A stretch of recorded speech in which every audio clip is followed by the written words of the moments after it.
When anyone brings a grain offering to the Lord, your offering is to be of the finest flour. You are to pour olive oil on it, put incense on it, and take it to Aaron's sons, the priests.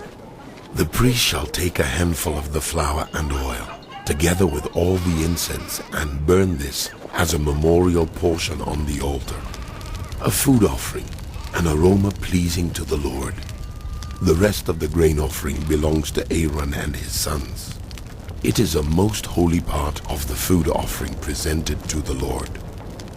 If you bring a grain offering baked in an oven, it is to consist of the finest flour, either thick loaves made without yeast and with olive oil mixed in, or thin loaves made without yeast and brushed with olive oil. If your grain offering is prepared on a griddle, it is to be made of the finest flour mixed with oil and without yeast. Crumble it and pour oil on it. It is a grain offering.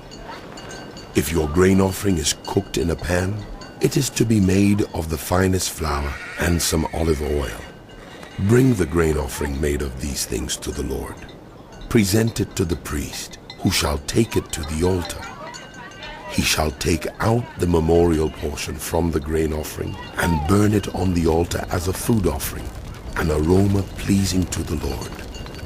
The rest of the grain offering belongs to Aaron and his sons. It is a most holy part of the food offerings presented to the Lord. Every grain offering you bring to the Lord must be made without yeast, for you are not to burn any yeast or honey in a food offering presented to the Lord. You may bring them to the Lord as an offering of the first fruits, but they are not to be offered on the altar as a pleasing aroma. Season all your grain offerings with salt. Do not leave the salt of the covenant of your God out of your grain offerings. Add salt to all your offerings.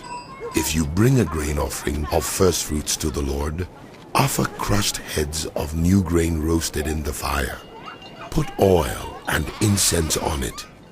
It is a grain offering. The priest shall burn the memorial portion of the crushed grain and the oil, together with all the incense, as a food offering presented to the Lord.